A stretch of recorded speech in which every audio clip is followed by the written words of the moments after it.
आंखों से अंगारे मैं नथुनों से तूफा लाऊंगा, मैं गिर गिर कर भरी धरती पर हर बार खड़ा हो जाऊंगा। मुट्ठी में भींच लिए तारे तुम नगर में ढोल पिटा दो जी, कि अंधेरे हो लाख घने पर अंधेरे अनंत नहीं, गिर जाना मेरा अंत नहीं, गिर जाना मेरा अंत नहीं। हेलो फ्रेंड्स, संपूर्ण मैथ्स में आपका स्वागत है। आज रेशियो का थर्ड क्लास है, तो आइए आगे बढ़ते हैं और सीखते हैं एक नया टाइप क्या है, some important terms of ratio. ठीक है, आज हम रेशियो के कुछ इंपॉर्टेंट टर्म्स के बारे में सीखेंगे। पहला है डुप्लीकेट रेशियो, वर्ग अनुपात। क्वेश्चन दिया रहता है, क्वेश्चन में रेशियो दिया रहेगा और बोलेगा कि आप इसका डुप्लीकेट रेशियो बताएं, वर्ग अनुपात बताएं। ठीक है, तो मान लीजिए कोई ए रेशियो बी दिया हुआ है, तो उसका डुप्लीकेट रेशियो क्या होता है, ए स्क्वायर रेशियो बी स्क्वायर। आइए इसे एग्जाम्पल की मदद से समझते हैं। मान लीजिए दिया हुआ है ए रेशियो बी 3:4 और आपसे पूछा इसका क्या, डुप्लीकेट पूछा आपसे, आपसे इसका डुप्लीकेट पूछा। तो ये क्या हो जाएगा, मैंने क्या बोला, अगर ए रेशियो बी है तो डुप्लीकेट क्या होता है, ए स्क्वायर रेशियो बी स्क्वायर। यानी इस टर्म का, प्रत्येक टर्म का क्या करना है, हमें स्क्वायर निकालना है। ठीक है, तो 3 का क्या हो जाएगा 9, 4 का क्या हो जाएगा 16, और ये हमारा क्या हो गया आंसर। ठीक है, दूसरा क्वेश्चन लेकर देखते हैं। ये A ratio B ratio C और ये आपका दिया हुआ है 4:3:7 और आपसे पूछा इसका डुप्लीकेट। ठीक है, तो मैंने क्या बोला, प्रत्येक टर्म का क्या करना है, स्क्वायर करना है। तो 4 का स्क्वायर क्या हो जाएगा 16, 3 का स्क्वायर क्या हो जाएगा, आप बोलेंगे सर 9, 7 का स्क्वायर क्या हो जाएगा, आप बोलेंगे 49, और ये 16:9:49 क्या हो गया 4:3:7 का डुप्लीकेट रेशियो, वर्ग अनुपात। ठीक है, एक और लास्ट एग्जांपल लेते हैं। मान लीजिए A ratio B ratio C दिया हुआ है 8:5 और आपसे पूछा इसका क्या, डुप्लीकेट रेशियो। मैंने क्या बोला, प्रत्येक टर्म का क्या कीजिए, स्क्वायर कीजिए। तो 8 का क्या हो जाएगा 64, 2 का क्या हो जाएगा 4, ठीक है, और 5 का क्या हो जाएगा, तो आप बोलेंगे 25, और ये क्या हो गया आपका आंसर हो गया। ठीक है, नेक्स्ट है आपका सब डुप्लीकेट रेशियो, वर्गमूल अनुपात। सब डुप्लीकेट रेशियो वर्गमूल अनुपात, ये क्या होता है, क्वेश्चन में रेशियो दिया रहेगा और बोलेगा कि आप इसका सब डुप्लीकेट रेशियो बताएं, वर्गमूल अनुपात बताएं। ठीक है, तो मान लीजिए ये रेशियो भी दिया हुआ है, तो उसका सब डुप्लीकेट रेशियो वर्गमूल अनुपात क्या होगा, root under A ratio root under B. ठीक है, यानी square root of A ratio square root of B. आइए इसे एग्जांपल की मदद से समझते हैं। मान लीजिए आपका ए रेशियो बी दिया हुआ है 64:25 अब बोला आपसे कि इसका आप क्या बताइए, सब डुप्लीकेट बताइए। क्या बताइए, सब डुप्लीकेट बताइए इसका, आप इसका डुप्लीकेट बताइए। क्या हो जाएगा, मैंने क्या बोला कि अगर ए रेशियो बी है तो उसका सब डुप्लीकेट क्या होगा, square root of A ratio square root of B. तो 64 का स्क्वायर रूट क्या होता है 8 होता है, 25 का क्या होता है 5 होता है, और ये क्या हो गया आपका, ये आपका आंसर हो गया। ठीक है, नेक्स्ट एक और एग्जांपल लेते हैं। मान लीजिए कि A ratio B ratio C दिया हुआ है 144:121:81 और आपसे पूछा क्या इसका, आपसे पूछा इसका सब डुप्लीकेट रेशियो। ठीक है, मैंने क्या बोला, प्रत्येक टर्म का क्या करना है, स्क्वायर रूट कर देना है। ठीक है, तो 144 का स्क्वायर रूट क्या होगा, आप बोलेंगे 12, 121 का 11, 51 का 9, ये क्या हो गया आपका आंसर। नेक्स्ट क्वेश्चन है, मान लीजिए दिया हुआ है आपका 49:9 एंड मान लीजिए 169। ठीक है, और आपसे पूछा इसका क्या, आपसे पूछा इसका सब डुप्लीकेट। ठीक है, मैंने क्या बोला, जब भी सब डुप्लीकेट रेशियो का बात करें, वर्गमूल अनुपात का बात करें, तो क्या करना है, प्रत्येक टर्म का स्क्वायर रूट करना है। ठीक है, तो 49 का स्क्वायर रूट क्या हो जाएगा 7, 9 का 3, 169 का 13, और आपका ये क्या हो गया, आंसर होगा। ठीक है, नेक्स्ट नेक्स्ट है आपका ट्रिप्लीकेट रेशियो, घन अनुपात। क्वेश्चन दिया रहेगा, क्वेश्चन में रेशियो दिया रहेगा और आपसे पूछेगा कि इसका ट्रिप्लीकेट रेशियो बताए, घन अनुपात बताए। तो घन अनुपात क्या होता है, ट्रिप्लीकेट रेशियो क्या होता है। तो मान लीजिए कि ए रेशियो बी दिया गया है, तो उसका ट्रिप्लीकेट रेशियो होता है ए क्यू रेशियो बी क्यू। ठीक है, ए क्यूब रेशियो बी क्यूब, यानी ए का घन रेशियो बी का घन। ठीक है, एग्जाम्पल की मदद से इसे भी समझ लेते हैं। मान लीजिए दिया हुआ है ए रेशियो बी 2 रेशियो,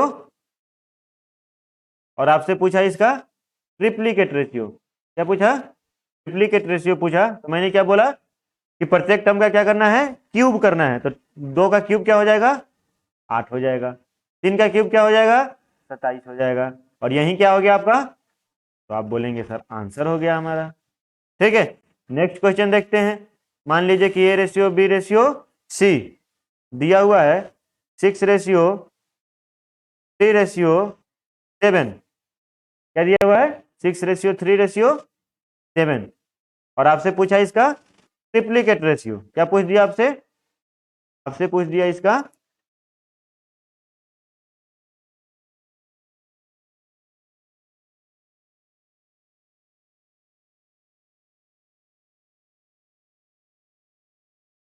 आपसे पूछ दिया इसका ट्रिप्लीकेट रेशियो।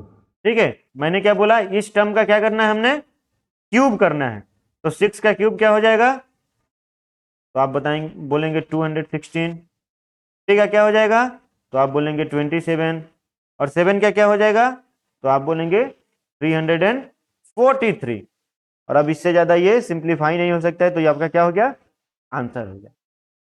एक और अंतिम एग्जांपल लेकर देख लेते हैं। मान लीजिए कि A ratio B ratio C दिया हुआ है 4 रेशियो 7 रेशियो 3। ठीक है, और आपसे बोला इसका क्या, ट्रिप्लीकेट रेशियो बताने के लिए। आपसे बोला ट्रिप्लीकेट रेशियो बताने के लिए, तो हमने क्या बोला, प्रत्येक टर्म का क्या करना है, क्यूब करना है।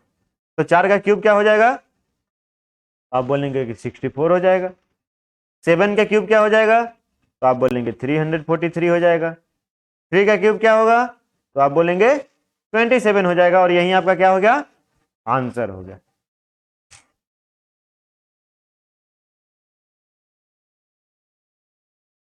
नेक्स्ट है सब ट्रिप्लीकेट रेशियो।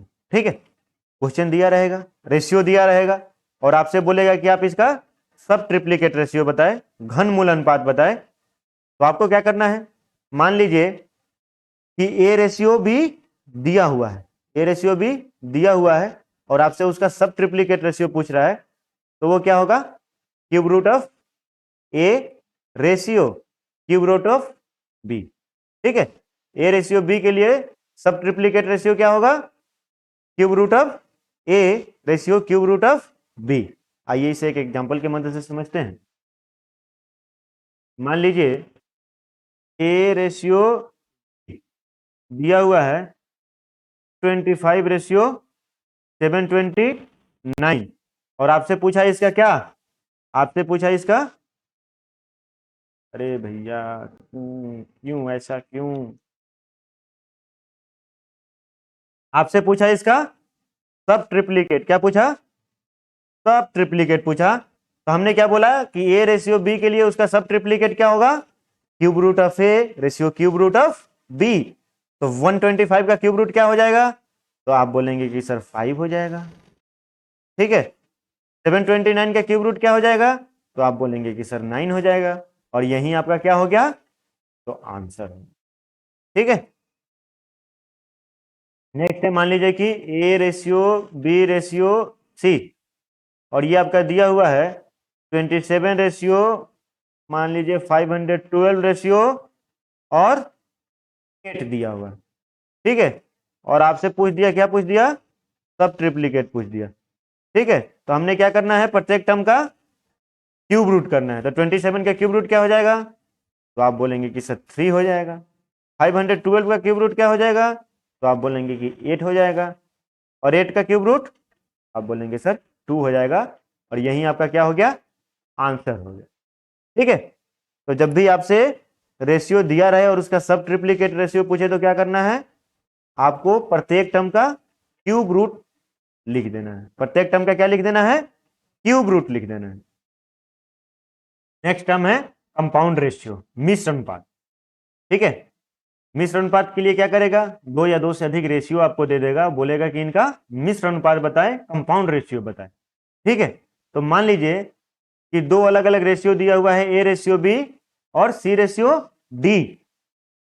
तो इसका कंपाउंड रेशियो क्या हो जाएगा, ए इंटू सी रेशियो बी इंटू डी। समझ में आया बात, कंपाउंड रेशियो क्या हो जाएगा, ए इंटू सी रेशियो बी इंटू डी। अगर इसके फर्स्ट टर्म और इसके फर्स्ट टर्म को गुना करके लिख देंगे रेशियो, इसके सेकंड टर्म को गुना करके लिख देंगे। अगर थर्ड टर्म होता तो इसके थर्ड टर्म को और इसके थर्ड टर्म को गुना करके लिख देते। अब आइए इसे एग्जाम्पल की मदद से समझते हैं। मान लीजिए कि दिया हुआ है ए रेशियो बी 2:3 और सी रेशियो डी दिया हुआ है 4:7 और आपसे पूछा इनका कंपाउंड रेशियो बताएं। क्या बताएं, कंपाउंड रेशियो बताएं। तो आपको कुछ नहीं करना है, ये 2 ए रेशियो बी का वैल्यू 2:3 लिख दीजिए, सी रेशियो डी का वैल्यू 4:7 लिख दीजिए और इनको मल्टीप्लाई कर दीजिए। तो 4 2 जार 8 रेशियो 7 3 जार 21 और आपका ये क्या हो गया, आंसर होगा। यानी ए रेशियो बी और सी रेशियो डी का कंपाउंड रेशियो क्या हो गया, 8:21। आइए एक और एग्जांपल लेते हैं। मान लीजिए A ratio B ratio C दिया हुआ है 5:6:3 और एक दूसरा है D ratio E ratio F, ये दिया हुआ है मान लीजिए 2:8:7 और आपसे पूछा इसका कंपाउंड रेशियो बताने को। क्या बताने को, कंपाउंड रेशियो बताने को। मैंने क्या बोला कि अगर इसका फर्स्ट टर्म इसके फर्स्ट टर्म को मल्टीप्लाई करके लिख दीजिए, इसके सेकंड टर्म इसके सेकंड टर्म को मल्टीप्लाई करके लिख दीजिए, इसके थर्ड टर्म इसके थर्ड टर्म को मल्टीप्लाई करके लिख दीजिए। यानी एडजेसेंट टर्म को मल्टीप्लाई करके लिखते जाना है। ठीक है, सबसे आसान तरीका है कि इनको आमने सामने लिख लीजिए। पहला रेशियो है 5:6:3, इसके जस्ट सामने लिख लीजिए दूसरा रेशियो, ये क्या 2:8:7 और इनको मल्टीप्लाई कर दीजिए सीधे सीधे। तो 5 2 जार क्या हो गया आपका, बोलेंगे 10, 8 6 जार तो 48 और 7 3 जार तो 21 और इससे ज्यादा सिंप्लीफाई भी नहीं होगा। तो यही आपका क्या हो गया, आंसर। क्या हो गया, आंसर हो गया। ठीक है, ये बढ़ते हैं अगले टाइप की ओर और सीखते हैं रेशियो से रेशियो। अगर रेशियो दिया रहे और आपसे रेशियो पूछ दे तो आप कैसे बताएंगे। ठीक है, मान लीजिए कि ए का वैल्यू दिया हुआ है 40, बी का वैल्यू दिया हुआ है 30, सी का वैल्यू दिया हुआ है 20, डी का वैल्यू दिया हुआ है 15। अब आप इनसे ये A ratio B ratio C ratio D, तो ये क्या हो जाएगा 40 30 20 और 15। अब ये सब 5 से डिवाइड हो रहे हैं, ये 8 टाइम्स में, ये 6 टाइम्स में, ये 4 टाइम्स में, ये 3 टाइम्स में। तो आपका A ratio B ratio C ratio D क्या आ गया, A ratio B ratio C ratio D क्या आ गया 8 6 4 और 3। ठीक है, आपको ये मालूम चल गया A ratio B ratio C ratio D. अब आपसे पूछा जाए कि ए रेशियो बी बताइए, ए रेशियो बी बताइए, तो हम क्या करते हैं, जो रियल वैल्यू है उसको लिख देते हैं और जो सेम नंबर है उससे उन दोनों को क्या करते हैं, डिवाइड करते हैं। तो ये 10 से 4 टाइम्स में, ये 10 से 3 टाइम्स में, आपका क्या आ गया आंसर 4:3। ठीक है, मान लीजिए कि आपसे पूछ दिया A ratio C ratio D, तो आप क्या लिखेंगे, ए का रियल वैल्यू 40, सी का रियल वैल्यू 20 और डी का रियल वैल्यू 15। 5 से ये 8 टाइम्स में, ये 5 से 4 टाइम्स में, ये 5 से 3 टाइम्स में, सेम नंबर से डिवाइड करना होता है। तो आपका रेशियो क्या आ गया 8:4:3। यानी आपसे A ratio C ratio D पूछा तो आप 8:4:3 लिख दिए। कैसे लिखे, ए का वैल्यू, ए का रियल वैल्यू, बी सी का रियल वैल्यू और डी का रियल वैल्यू लिखे और सेम नंबर से इन सबको क्या कर दिए, डिवाइड कर दिए। यहाँ भी ए और बी का रियल वैल्यू लिखे और सेम नंबर से इसको डिवाइड कर दिए और बता दिए। ठीक है, यानी मैं आपको ये समझाना चाहता हूं, अब मैं आपको ये समझाना चाहता हूं कि जब अगर रेशियो में आपको वैल्यू मालूम हो, रेशियो में आपको वैल्यू मालूम हो, तो रेशियो से रेशियो बताने के लिए आपको रियल की कोई जरूरत नहीं है। देखिए यहाँ ए रेशियो बी हमारा 4:3 आया था। यहाँ देखिए रेशियो में ए रेशियो बी क्या दिया हुआ है, रेशियो में ए रेशियो बी क्या दिया हुआ है, हमने यहीं से इसको इस वाले वैल्यू को हम इस रियल वैल्यू से ही डिराइव किए हैं। तो यहाँ पे ए रेशियो बी क्या है, 8:6। मैंने बताया कि रेशियो हमेशा लिस्ट इंटीजर में होता है, तो इसको आप जब फर्दर डिवाइड कीजिएगा 2 से तो क्या हो जाएगा 4:3। देखिए सेम आ गया डेटा। यानी रेशियो से रेशियो मालूम हो और आपको रेशियो ही पूछे तो रियल वैल्यू की कोई जरूरत नहीं है। यहाँ भी देखिए A ratio C ratio D क्या है, 8:4:3। यहाँ देख लीजिए, यहाँ से लिखिए रेशियो से रेशियो लिखिए, A ratio C ratio D, A का वैल्यू 8, सी का वैल्यू 4 और डी का वैल्यू क्या है 3। ठीक है, यानी आपको रेशियो मालूम हो और उससे रेशियो पूछे तो आपको रियल वैल्यू की कोई जरूरत नहीं है। लेकिन कब कब रेशियो से रेशियो पूछे तो रियल वैल्यू की जरूरत नहीं है, कब, जब वो सारे एक ही रेशियो के पार्ट हो, जब वो सारे एक ही रेशियो के पार्ट हो। जैसे यहाँ पे आपसे ए रेशियो बी पूछा और ये ए रेशियो बी जो है इस A ratio B ratio C ratio D का क्या है, पार्ट है। इसी A ratio B ratio C ratio D में आपका ए भी है और बी भी है। आपसे यहाँ A ratio C ratio D पूछा तो हमने बता दिया, क्यों, क्योंकि ये वाला जो हमारा मेन रेशियो है A ratio B ratio C ratio D, इसी का यह एक पार्ट है। ये भी है इसमें, सी भी है इसमें, डी भी है, इसलिए हमने बता दिया ए का वैल्यू 8, सी का वैल्यू 4 और डी का वैल्यू 3। ठीक है, तो रेशियो से रेशियो बताना बहुत आसान है। रेशियो से रेशियो बताने के लिए रियल वैल्यू की कोई जरूरत नहीं है। ठीक है, लेकिन कब कब बता सकते हैं, जब जो रेशियो हमसे पूछा जा रहा है वह जो आपका मेन रेशियो का ही क्या हो, पार्ट। ठीक है, अब एक दूसरा एग्जांपल लेते हैं। मान लीजिए ए और बी दो भाई हैं। ठीक है, ए का एज है 40 ईयर्स और बी का एज है 30 ईयर्स। अब इनके पड़ोस में एक चच्चा थे, के भी दो बेटे, तो कम रहेंगे नहीं, उन्होंने अपने बेटे का नाम रख दिया सी और डी। ठीक है, अब सी जो है, ये सी साहब का एज है 25 ईयर्स और ये डी साहब जो है इनका एज है लेट्स से इनका एज आप मान लीजिए 15 ईयर्स। ठीक है, अब हम भैया मैथ्स के टीचर, हमने पूछा कि आपके दोनों, हम वाले चचा के पास गए, बोले कि आपके दोनों बेटे का जो उम्र है उसका रेशियो बताइए। तो उनको भी मैथ्स आती थी, उन्होंने दोनों का रियल वैल्यू लिखा और उसको सेम नंबर, तो सेम नंबर किससे 10 से डिवाइड होगा, ये 4 टाइम्स में, ये 3 टाइम्स में, बोल दिया कि मेरे दोनों बेटों के जो उम्र है उसका अनुपात है 4:3। हम दूसरे वाले चचा के पास गए और उनसे बोले कि आप अपने दोनों बेटों के उम्र का रेशियो बताइए। तो उनको भी मैथ्स आती थी, उन्होंने भी क्या किया, अपने दोनों बेटों का एज लिख दिया और उसको सेम नंबर से डिवाइड कर दिया। तो ये किससे डिवाइड हो रहे हैं, 5 से। ठीक है, और बोल दिया कि मेरे दोनों बेटों के उम्र का अनुपात क्या है, 5:3। ठीक है, अब हम दोनों चच्चा को एक साथ लेकर आए। ठीक है, और बोला मैंने कि अब आप जो है, आप दोनों को मिलाकर कुल कितने लोग हो गए, दोनों को मिलाकर कुल कितने बेटे हुए, 4। अब उन चारों बेटों के उम्र का अनुपात बताइए। ठीक है, तो उसमें जो है वो दोनों चाचा ज्यादा स्मार्ट बन गए और उन्होंने क्या किया, बोला कि हमें अब रियल की तो कोई जरूरत है ही नहीं, हमने तो रेशियो निकाल लिया है। ठीक है, तो ए और बी का रेशियो था 4:3, ये पहले वाले चचा ने बता दिया, दूसरे वाले चचा ने बता दिया कि मेरे बेटों का रेशियो था 5:3। तो इन्होंने इनसे मैं पूछा कि आपके चारों बेटों का मिलाकर उम्र का रेशियो क्या है, तो इन्होंने बताया 4:3:5:3। मैंने बोला कि भाई गलत है, ये जो आप बता रहे हैं ये गलत है। उन्होंने बोला क्यों, मैंने बोला देख लीजिए, आपके सामने मैं दिखा देता हूं, A ratio B ratio C ratio D लिखा मैंने। अब बोला ए का एज कितना है 30, बी का एज कितना है 30, सी का एज कितना है 25, डी का एज कितना है 15। अब रेशियो लिखने के लिए सेम नंबर से डिवाइड करना है, ये 5 से 8 टाइम्स में, ये 5 से 6 टाइम्स में, ये 5 से 5 टाइम्स में, ये 5 से 3 टाइम्स में, और जो रेशियो आया वो क्या आया 8:6:5:3। 8:6:5:3। तो ये चच्चा लोगों को मैथ्स आती तो थी, लेकिन भैया हम तो है टीचर, हमसे तो कम ही आएगी, तो इसलिए उनका गलत हो गया। ठीक है, अब ये आइए सीखते हैं कि ये गलत हुआ क्यों। लास्ट क्वेश्चन में तो जब हम बता रहे थे तो यहाँ A ratio B ratio C ratio D था, हमसे A ratio C ratio D पूछा, तो ए का जो रेस्पेक्टिव वैल्यू था वो हमने लिख दिया, सी का रेस्पेक्टिव वैल्यू था वो लिख दिया, डी का जो रेस्पेक्टिव वैल्यू था लिख दिया।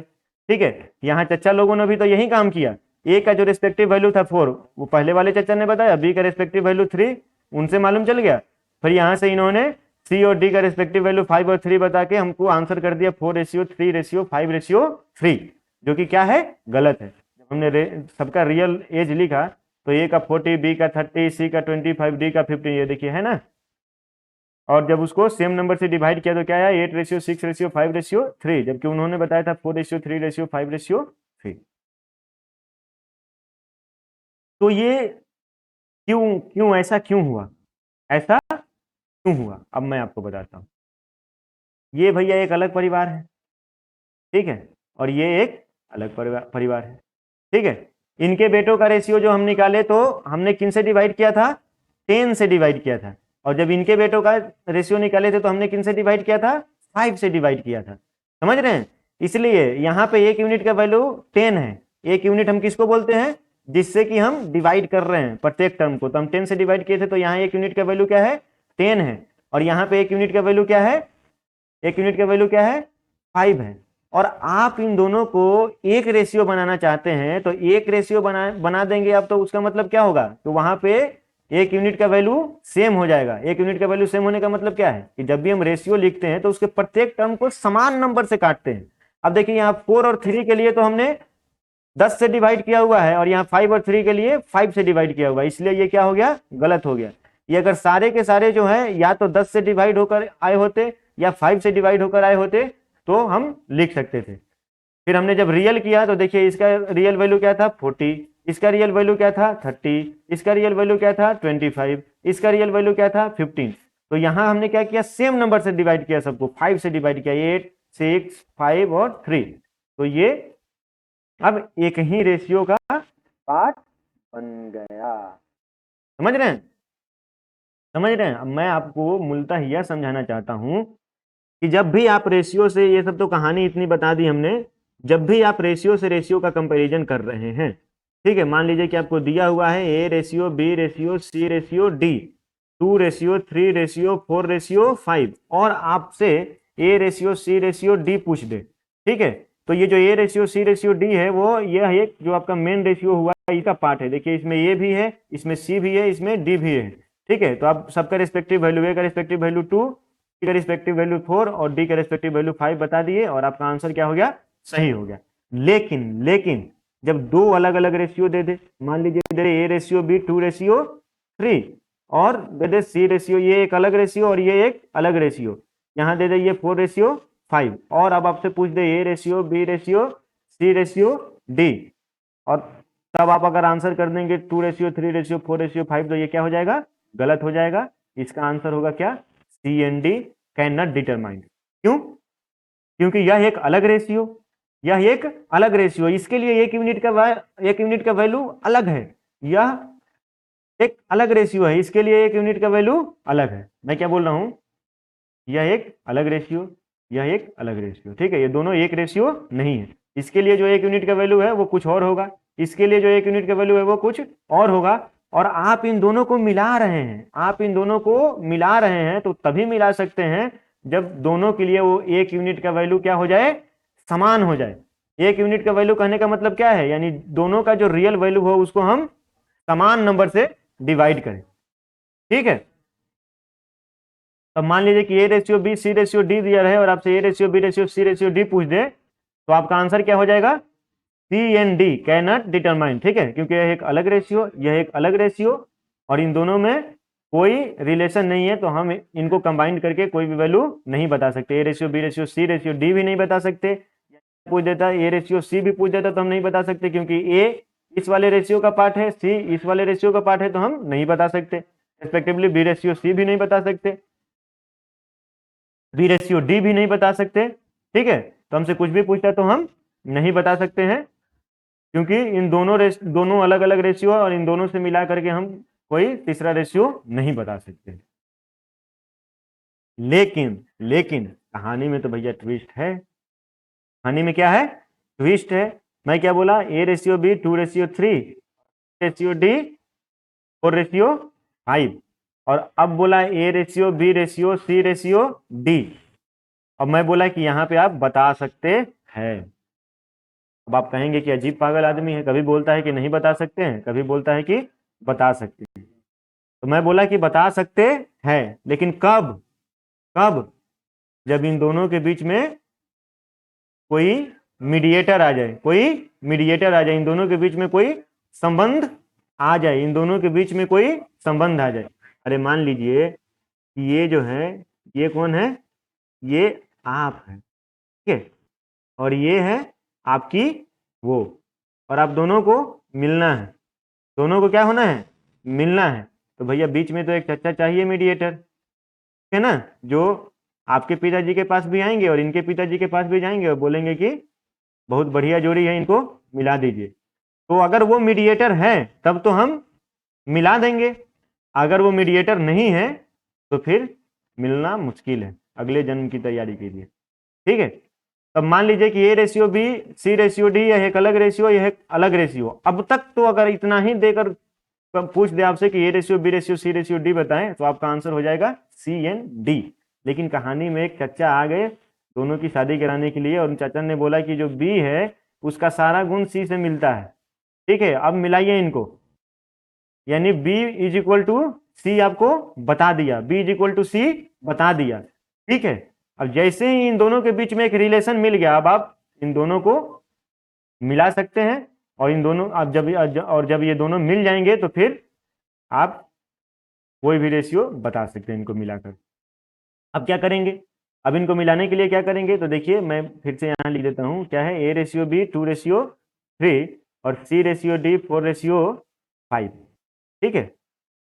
अब इसमें हमें क्या दे दिया? रिलेशन क्या दे दिया कि B जो है वो C के बराबर है। अब B देखिए, A का कुछ ना कुछ रियल वैल्यू रहा होगा, B का रियल वैल्यू रहा होगा, C का भी कुछ रियल वैल्यू रहा होगा, D का कुछ रियल वैल्यू रहा होगा। हमने क्या किया होगा? A और B के जो रियल वैल्यू होंगे उसको एक सेम नंबर से डिवाइड करके हम ये वाला रेशियो लाए होंगे 2/3, और C और D के जो रियल वैल्यू होगा उसको सेम नंबर से डिवाइड किए होंगे और ये वाला वैल्यू लाए होंगे 4/5। अब यहाँ किससे डिवाइड किए, यहाँ किससे डिवाइड किए, तो मालूम ही नहीं है हमें। लेकिन धीरे से एक आदमी आया और बोला कि भैया अब जब ये लोग डिवाइड कर रहे थे ना, तो मैं देखा था कि जो B का रियल वैल्यू था और C का जो रियल वैल्यू था वो सेम था। बस इतना बताना था। मैं बोला बस बस बस इतना बताओ। अब देखो मैं बता देता हूँ, इन दोनों को मैं मिला देता हूँ, ठीक है। तो हम क्या करेंगे? यहाँ B क्या है? 3 है, C क्या है?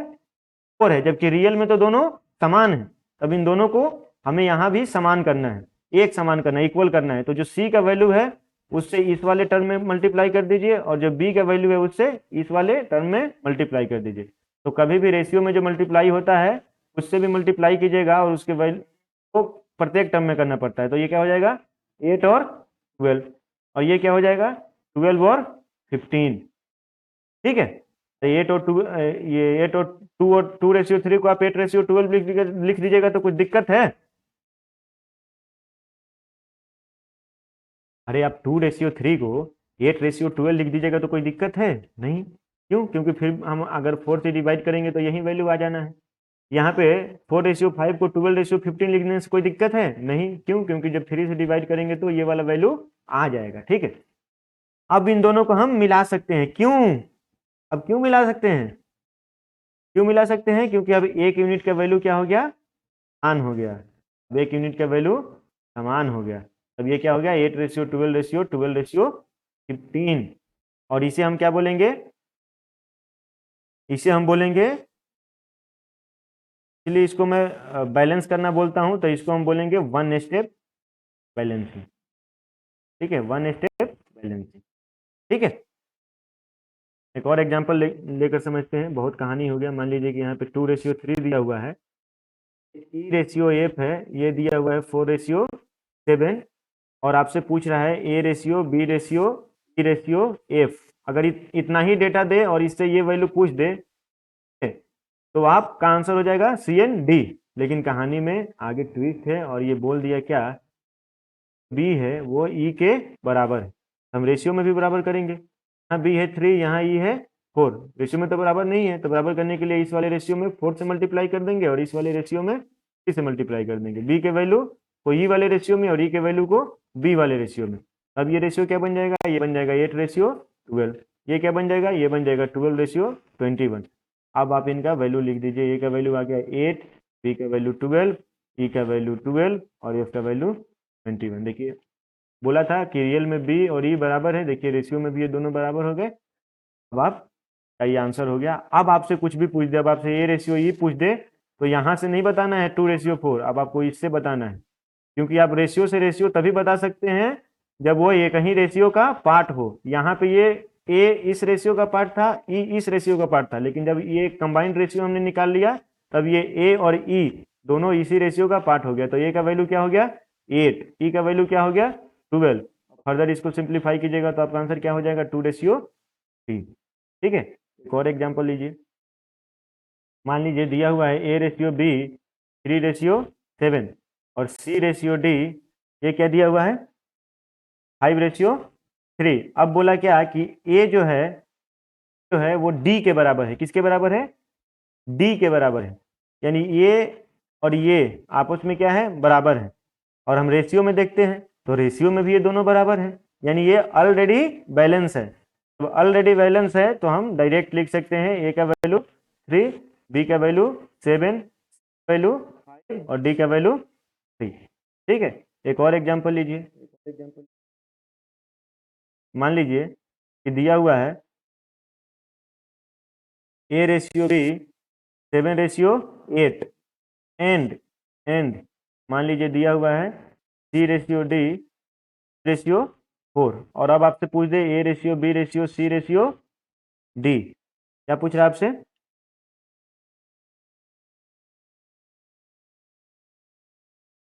अब आपसे पूछ रहा है A ratio B ratio C ratio D. ठीक है, अब देखिए केवल इतना ही डेटा आपके पास रहता है कि A ratio B 7:8 and C ratio D 5:4, तो आपका आंसर क्या हो जाता है इस प्रश्न के लिए, इस क्वेश्चन के लिए सी एंड डी। लेकिन कहानी में तो ट्विस्ट तो रहता ही है, कहानी में ट्विस्ट रहता है, आपने देखा होगा। तो इस कहानी में क्या ट्विस्ट है, इस कहानी में बता दिया कि ए जो है वो सी के बराबर है। किसके बराबर है, ए सी के बराबर है, ए सी के बराबर है। तो यहाँ रेशियो में देखते हैं, रेशियो में ए क्या है 7 और सी क्या है 5, रेशियो में तो ये बराबर है नहीं, यानी इनको तो हम क्या करेंगे बराबर करेंगे। तो बराबर करने के लिए क्या करेंगे, इस वाले वैल्यू को इस रेशियो में मल्टीप्लाई कर देंगे और इसके वैल्यू को इस रेशियो में मल्टीप्लाई कर देंगे। तो ये क्या हो जाएगा आपका 35:3 और ये होगा आपका 35:28। अब देखिए ए और सी बराबर हो गया तो आप लिख दीजिए यहाँ पे, अब इनको मिला दीजिए, अब कोई दिक्कत नहीं है। 35:40:35:28 और ये फर्दर डिवाइड भी नहीं होगा और आपका ये क्या हो गया आंसर। मान लीजिए क्वेश्चन दिया हुआ है रेशियो बी 4:3 और सी रेशियो डी ये दिया हुआ है 7:9 और इस बार क्या बोल दिया, इस बार आपको बोल दिया रिलेशन दे दिया कि ए प्लस बी जो है वो मिल करके सी के बराबर है, ए प्लस बी मिल करके सी के बराबर। अब रेशियो में हम सेम चीज देखेंगे, ए प्लस बी का वैल्यू क्या है 7, का वैल्यू क्या है 7, यानी यह ऑलरेडी बैलेंस है, रियल में भी बराबर है रेशियो में भी बराबर है। यानी इसको हम लिख सकते हैं A ratio B ratio C ratio D 4:3:7:9। ठीक है, मान लीजिए एक और क्वेश्चन एग्जांपल लीजिए। मान लीजिए कि दिया हुआ है A ratio B 7:8 C ratio D ये दिया हुआ है आपका 2:3। ठीक है, और इस बार क्या बोला, इस बार भी आपको ये बोल दिया कि जो ए प्लस बी है, ए प्लस बी है वो मिल करके किसके बराबर है डी के बराबर है, डी के बराबर। ठीक है, अब हम रेशियो में सेम रिलेशन ढूंढेंगे। ए प्लस बी का वैल्यू कितना है 15, डी का वैल्यू है कितना 3, रियल में तो ये बराबर है जबकि रेशियो में बराबर नहीं है। तो इनको इसको क्या करेंगे बराबर करेंगे। बराबर करने के लिए इस वाले वैल्यू से इस रेशियो में मल्टीप्लाई और इस वाले वैल्यू से इस रेशियो में, जिसका रिलेशन दिया है बस उसी वैल्यू को लेना है। इस रेशियो से डी का रिलेशन दिया था तो डी के वैल्यू को इसमें मल्टीप्लाई कर दिए। इस वाले रेशियो से ए प्लस बी का वैल्यू दिया था तो ए प्लस बी के वैल्यू से इसमें मल्टीप्लाई कर दिए। अब देखिए अगर यहाँ कुछ कट रहा है तो पहले ही काट लीजिए ना, ये देखिए 3 से ये 5 टाइम्स में गया गायब। ठीक है, यानी अब यहाँ कुछ मल्टीप्लाई करने की जरूरत है नहीं, तो 1 बन गया तो ये 7:8 ही हो जाएगा। यहाँ 5 से मल्टीप्लाई कर दीजिए तो ये क्या हो जाएगा 10:3। अब देखिए बोला था कि रियल में ए प्लस बी डी के बराबर है, यहाँ भी देखिए ए प्लस बी डी के बराबर हो गया, ए प्लस बी मिलकर 15 और डी आपका 15। अब इसको हम बैलेंस कर लिए हैं तो A ratio B ratio C ratio D बता सकते हैं 7 रेशियो 8 रेशियो 10 रेशियो 3। ठीक है, आइए और क्वेश्चन देख लेते हैं। ये सब मैं वन स्टेप बैलेंस बता रहा हूँ आपको, क्या बता रहा हूँ, वन स्टेप में काम हो रहा है ना, वन स्टेप में काम हो रहा है ना, कोई दूसरा स्टेप करने का जरूरत नहीं है, इसलिए इसको मैं कहता हूँ वन स्टेप बैलेंस। मतलब मैं क्या बोला कि दो अलग अलग रेशियो दिया हुआ है, ए रेशियो बी दिया हुआ है, यहाँ पे दिया हुआ है मान लीजिए डी रेशियो, इस बार लिख लेते हैं, ठीक है, और इसका वैल्यू दिया हुआ है 2:7 और इसका वैल्यू दिया हुआ है 5:3, और आपसे पूछ रहा है A ratio B ratio D ratio P. अब तक तो आंसर क्या हो जाएगा, सी एन डी, क्योंकि यह एक अलग रेशियो यह एक अलग रेशियो, इन दोनों को हम मिला करके नहीं लिख सकते, लेकिन इसके बीच रिलेशन दे दिए। रिलेशन क्या दे दिया आपको, बोला क्या कि जो b माइनस ए है वो p के बराबर है, यानी b और a का जो डिफरेंस है, b और a का डिफरेंस जो है वो p के बराबर है। अब इसमें देखते हैं कि b और a का डिफरेंस क्या है, तो b और a का डिफरेंस है 5, p क्या है, p है 3, यहाँ तो रेशियो में बराबर है नहीं, तो इसको हमने क्या करना है, अगर एक रेशियो बनाना है तो पहले बराबर करना है, यानी इस वाले वैल्यू से इस वाले वैल्यू से इस वाले रेशियो से हमें क्या लेना है, b माइनस ए, यानी इस वाले वैल्यू को इसमें मल्टीप्लाई करेंगे, और इस रेशियो से क्या है हमारे पास p है, तो p के वैल्यू को हम इसमें मल्टीप्लाई करेंगे। ठीक है, तो ये क्या बन जाएगा, ये बन जाएगा आपका 3 से मल्टीप्लाई कीजिएगा तो 6:21, और ये क्या बन जाएगा 5 से मल्टीप्लाई कीजिएगा तो 15 रेशियो सॉरी 25:15। अब देखिए बोला था ना कि b माइनस ए p के बराबर है, यहाँ देखिए b में से a आप सब्ट्रैक्ट कीजिएगा तो 15 और यहाँ पे p आपका 15, यानी रियल में जो बराबर था उसको रेशियो में हमने बराबर कर लिया, और अब आप a ratio b ratio d ratio p बता सकते हैं। आंसर क्या हो जाएगा आपका 6:21:25:15, और इससे ज़्यादा सिंप्लीफाई भी नहीं हो सकता, तो यही आपका क्या हो गया, आंसर हो गया।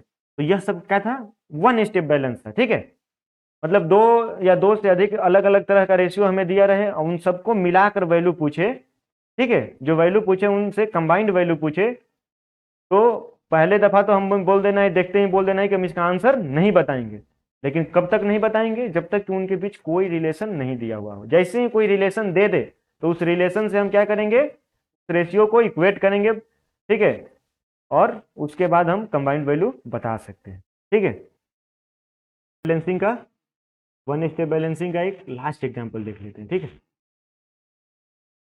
मान लीजिए दिया हुआ है a ratio b 4:7, and c ratio d जो है वो दिया हुआ है 3:7।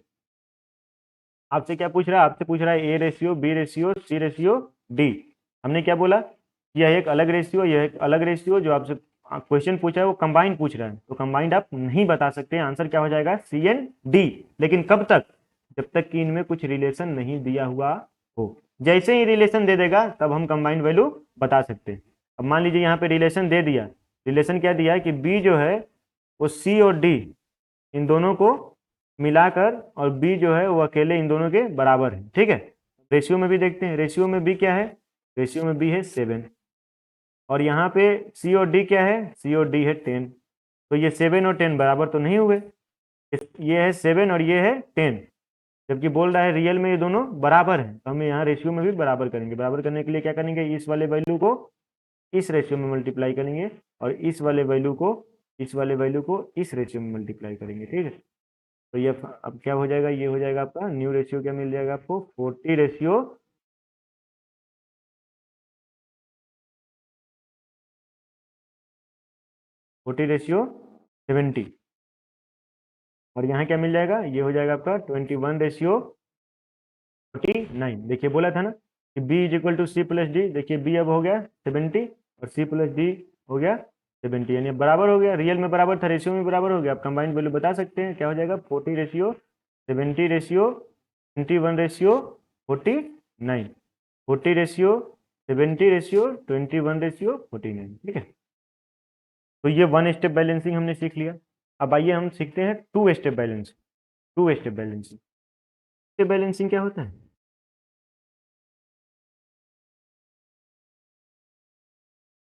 बैलेंसिंग क्या होता है, इसमें भी सेम वैसा ही रहेगा। मान लीजिए कि ए रेशियो बी आपको दिया रहेगा 2:3 और एक दूसरा रेशियो दे देगा सी रेशियो डी, मान लीजिए दिया हुआ है 4:5।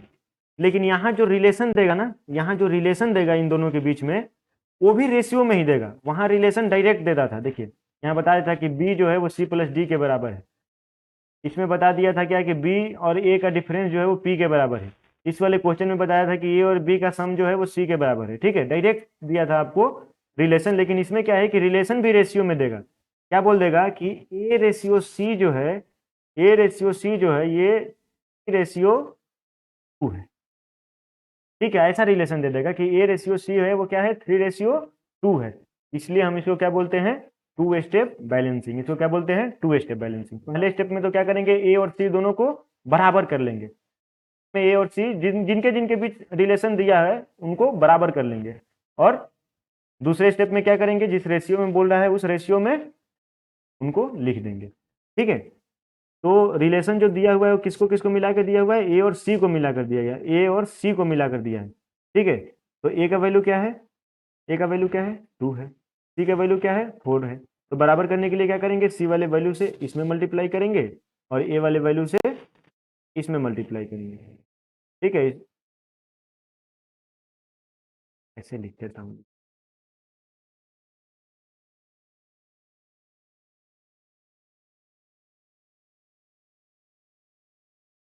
क्या करेंगे, इक्वल करने के लिए क्या करेंगे, क्या दिया है, ए और सी के बीच का रिलेशन दिया है ना, ए और सी के बीच का रिलेशन दिया है। ठीक है, तो सी वाले वैल्यू से इस रेशियो को मल्टीप्लाई करेंगे तो ये क्या हो जाएगा इंटू 4, और ए वाले वैल्यू से इस वाले रेशियो को मल्टीप्लाई करेंगे तो इंटू 2। यानी फर्स्ट स्टेप में तो हमने क्या किया कि ए और सी को बराबर कर लिया, सी के वैल्यू से इस रेशियो को मल्टीप्लाई कर दिए, ए के वैल्यू से इस रेशियो को मल्टीप्लाई किए, तो फर्स्ट स्टेप में ए और सी बराबर हो गया। दूसरे स्टेप में क्या करना है कि ए रेशियो सी को 3:2 करना है। तो 3:2 करने के लिए इसमें 3 से मल्टीप्लाई कर दीजिए और इसमें 2 से मल्टीप्लाई कर दीजिए। ठीक है, अब आपका क्या हो गया, फाइनली आपको कितना से मल्टीप्लाई करना है, 12 से, और यहाँ कितना से करना है 4 से। ठीक है, ये देखिए ना, ये तो आपका ये दोनों 2 इस 4 से गायब हो गया, यानी केवल 3 से मल्टीप्लाई कीजिए और ये हो जाएगा 6:9, और इसमें कुछ बचा नहीं तो ये 4:5।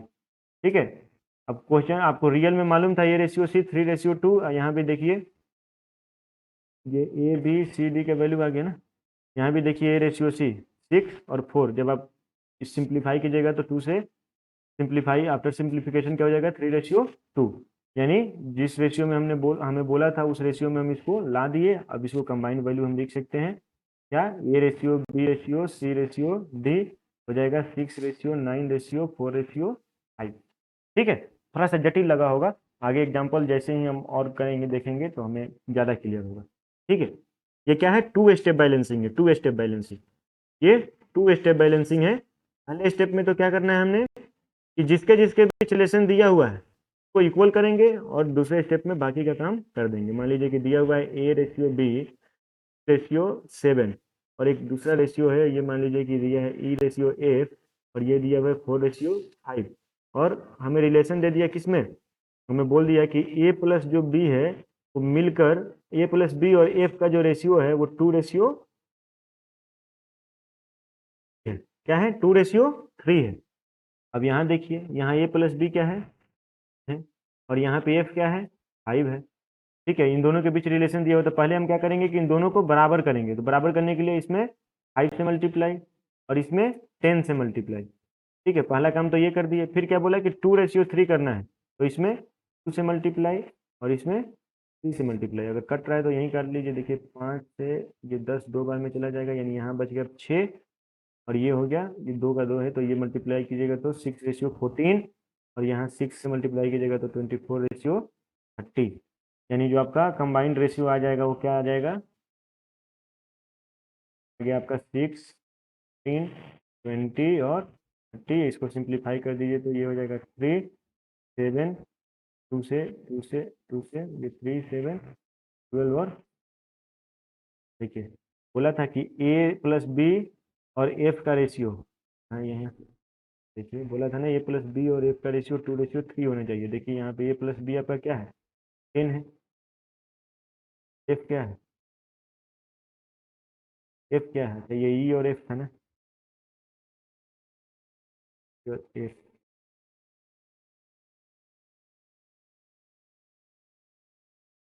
और एफ क्या आया आपका 15। तो ये क्या 5 से ये दोनों, ये टू टर्म्स में, ये 3 टर्म्स में, क्या क्या बोला था 2:3, हमने 2 पर आंसर कर दिया। ठीक है, तो ये क्या है, टू स्टेप बैलेंसिंग है, टू स्टेप बैलेंस। ठीक है, एक और एग्जांपल देखते हैं।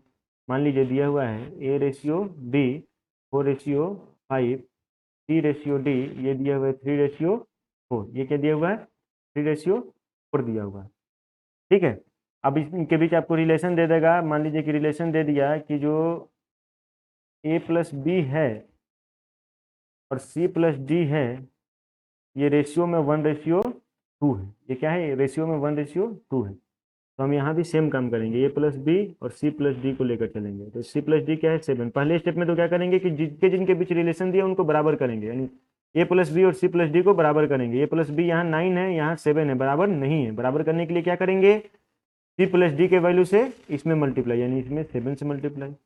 इसमें क्या करेंगे, A+B के वैल्यू से मल्टीप्लाई, यानी 9 से मल्टीप्लाई। तो पहले स्टेप में तो हमने जिनके जिनके बीच रिलेशन दिया था उनको इक्वल कर लिया। उसके बाद क्या है, जिस रेशियो में बोल रहा है उस रेशियो में कर देंगे, यानी इसमें 1 से मल्टीप्लाई, इसमें 2 से मल्टीप्लाई। ठीक है, कहीं कुछ कटकुट भी नहीं रहा। तो ये हो जाएगा 7×4 = 28 और 35, और इधर हो जाएगा 18, 18×3 = 54 और 72।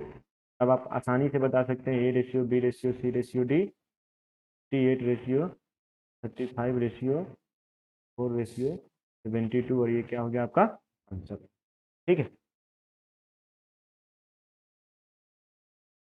एक और देख लीजिए, लास्ट है कंटिन्यूड रेशियो। कंटिन्यूड रेशियो, ठीक है। कंटिन्यूड रेशियो क्या होता है, मान लीजिए कि दिया हुआ है A/B, है एक अलग रेशियो 2:3, और B/C ये दिया हुआ है 3:4। ठीक है,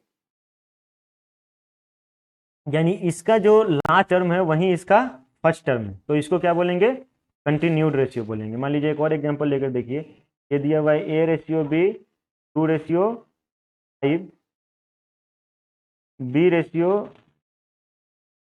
B/C 4:3, एंड C/D ये दिया हुआ है मान लीजिए 7:2। तो इनको क्या बोलेंगे, कंबाइंड रेशियो। इसका जो लास्ट टर्म है वो इसका फर्स्ट टर्म है, इसका जो लास्ट टर्म है वो इसका फर्स्ट टर्म है, तो इसको बोलते हैं कंटिन्यूड रेशियो। क्या बोलते हैं, कंटिन्यूड रेशियो बोलते हैं। तो इसको अगर हमें कंबाइन करना हो, इन सब रेशियो को ऐसे कंटिन्यूड रेशियो को एक करना हो, तो ये थोड़ा ज़्यादा सिंपल है। ठीक है, इसमें ज़्यादा कुछ नहीं करना है। मान लीजिए कि हमें क्या करना है, एक करना है इनको, यानी A/B/C लिखना है। A/B क्या है 2:3, और B/C क्या है 3:4। इसके आगे रिक्त स्थान, इसके आगे रिक्त स्थान, तो ये जो खाली स्थान है उसमें भी इसको जस्ट फॉरवर्ड कर दीजिए, और इधर वाले को इधर फॉरवर्ड कर दीजिए, और इन सबको मल्टीप्लाई कर दीजिए। तो ये क्या हो जाएगा, इधर 6, 3×3 = 9, और ये 12। आपका ये क्या हो गया, 6, 9 और 12। तो सिंप्लीफाई कर दीजिए, 3 से 2 टाइम्स में ये, 3 टाइम्स में ये, 4 टाइम्स में, यानी 2:3:4, ये आपका क्या हो गया, आंसर हो गया। ठीक है, एक और एग्जांपल लेकर देखिए। मान लीजिए कि दिया हुआ है A/B, दिया हुआ है 2:3, B/C ये दिया हुआ है 4:7, एंड C/D ये दिया हुआ है आपका 2:5। पूछा क्या, A/B/C/D, आपको क्या करना है, आप यहाँ लिख लीजिए A/B/C/D। अब देखिए पहले वाले में 2:3 मालूम है आपको, उसके बाद दूसरे वाले में क्या है 4:7, तो B/C 4:7 लिख लिया। C/D ये क्या है 2:5 दिया हुआ है ना। देखिए A/B 2:3, B/C 4:7 लिख लिए, और C/D 2:5 लिख लिए। अब देखिए ये जो ब्लैंक स्पेस है, जो खाली स्थान है, खाली स्थान है, उसमें ये 3 भर देंगे। ठीक है, यहाँ जो आगे की तरफ खाली स्थान है उसमें 7 भर देंगे, और पीछे वाले में 4 भर देंगे। जिसके सामने जो खाली है वो आ जाएगा उसके सामने, यहाँ 2 के सामने खाली है तो दोनों में 2 आ जाएगा। मल्टीप्लाई कर दीजिए सबको, तो ये क्या हो जाएगा, 4×2 = 8×2 = 3, ये क्या हो जाएगा, 4×2 = 8×3 = 24, ये क्या हो जाएगा 7 2 जार 14, 3 जार 42, और ये क्या हो जाएगा, ये हो जाएगा आपका 7 5 जार 35, 3 जार 0 5, यानी आपका A ratio B ratio C ratio D क्या हो गया, 16 रेशियो 24 रेशियो 42 रेशियो 10। ठीक है, मैंने क्या बोला, एक लास्ट एग्जांपल देखते हैं इसका। दिया हुआ है A ratio B 5 ratio 7, C ratio C दिया हुआ है 4 रेशियो 3, और सी रेशियो डी दिया हुआ है 8 रेशियो 3। मैंने क्या बोला कि एक कंटिन्यूड रेशियो है, यानी इसका जो लास्ट टर्म है वो इसका फर्स्ट टर्म है, इसका जो लास्ट टर्म है वो इसका फर्स्ट टर्म है। ठीक है, तो ऐसे से अगर इनको कंबाइन करना होगा तो क्या करना है, क्या करना है, कुछ नहीं करना, हमने लिख देना है A ratio B ratio C ratio D. ठीक है, तो ये 5 रेशियो 7 हो गया, ये 4 रेशियो 3 हो गया, ये 8 रेशियो, सॉरी यहाँ पे सी और डी का वैल्यू दिया है ना, तो 8 रेशियो 3 हो गया। ठीक है, अब जिसके सामने जो स्थान खाली है वो उसके जगह पे आ जाएगा, तो 7 के सामने ये दो खाली है तो दोनों में 7 आ जाएगा, 3 के सामने खाली है तो 3 आ जाएगा, 4 के सामने खाली है तो 4 आ जाएगा, ये 8 के सामने खाली है तो 8 आ गया, यहाँ भी क्या आ गया, 8 आ गया। अब सबको मल्टीप्लाई कर दीजिए, सबको क्या कर दीजिए, मल्टीप्लाई कर दीजिए।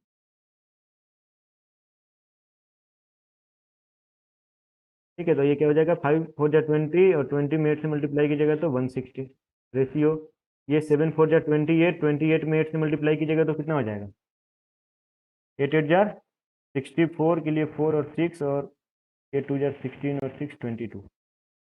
ठीक है, सिमिलरली अगर 21 में आप 8 से मल्टीप्लाई कीजिएगा तो कितना हो जाएगा, 168, और 21 में 3 से मल्टीप्लाई कीजिएगा तो कितना हो जाएगा, 63,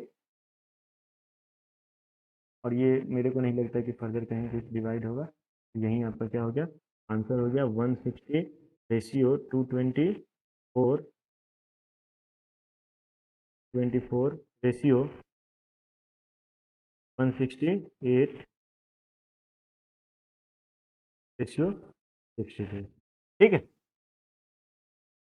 तो हमने बैलेंसिंग में क्या क्या सीखा, पहले तो 1 स्टेप बैलेंसिंग सीखा, ठीक है, उसके बाद 2 स्टेप बैलेंसिंग सीखा, उसके बाद देखा कि अगर कंटिन्यूड रेशियो है तो उसको बैलेंस कैसे करना। ठीक है, अगर आपको आज के क्लास से रिलेटेड कोई भी बात समझ में नहीं आई हो तो आप हमें कमेंट सेक्शन में बताएं। ठीक है, अगली क्लास में हम उसे समझाएंगे। रेगुलर आपको क्लासेस के वीडियोस मिलते रहेंगे, रेगुलर मिलते रहेंगे। ये रात को 9 बजे मिलेंगे कल से आपको वीडियो। ठीक है, पहली बात। दूसरी बात ये है कि मैं प्रत्येक टॉपिक को, जो फर्स्ट क्लास के इंट्रो में आपको मैंने बताया है, रेशियो में सॉरी अरिथमेटिक के कई सारे टॉपिक्स को हमने बताया है कि हम रेशियो एंड प्रोपोर्शन से स्टार्ट करके और रेस एंड गेम पे अरिथमेटिक को समाप्त करेंगे। तो प्रत्येक टॉपिक को जो मेरा पढ़ाने का तरीका रहेगा यही रहेगा। पहले तो शुरू के जो 2-3 लेक्चर्स रहेंगे उसमें उस टॉपिक से रिलेटेड जो भी कंसेप्ट है उसको मैं बिल्डअप करूँगा, उसके बाद हम क्वेश्चन में आएंगे। देखिए, डायरेक्ट क्वेश्चन आकर बता देना ये मतलब मेरे नज़र में तो बिल्कुल सही नहीं है। ठीक है, क्योंकि डायरेक्ट आकर क्वेश्चन बताऊंगा तो वो बस आप मुझे बनाते हुए देखोगे। ठीक है, और मैं ये चाह रहा हूं कि आपका कंसेप्ट इतना बिल्डअप कर दूं कि आप क्वेश्चन खुद से बनाओ। ठीक है, तो यह मेरे पढ़ाने का तरीका है, होप कि आपको पसंद आ रहा होगा। कुछ लोग जो है जिनको ये कंसेप्ट पहले से ही मालूम है तो बेसब्री से क्वेश्चंस वाले सेशंस का इंतजार कर रहे होंगे, उनको ये थोड़ा सा बोरिंग भी लग रहा होगा, तो मैं उनसे कहूँगा कि आप थोड़ा बियर कीजिए, 2-3 क्लास जो है आप बियर कीजिए। आप आइए, हमारे जो प्रत्येक टॉपिक का जो लास्ट क्लास होगा वो उसमें ब्रेन स्ट्रोकिंग क्वेश्चन होंगे। तो अगर आपको लगता है कि उस टॉपिक में आपको अथाह नॉलेज है तो आप उस क्लास को अटेंड करें और उसमें देखें कि वो क्वेश्चंस आपसे सॉल्व हो पा रहे हैं कि नहीं हो पा रहे हैं। ठीक है, तो आज के लिए बस इतना ही, फिर मिलते हैं कल नए टाइप्स के साथ, नए क्वेश्चंस के साथ, रेशियो के नए क्लास के साथ। धन्यवाद।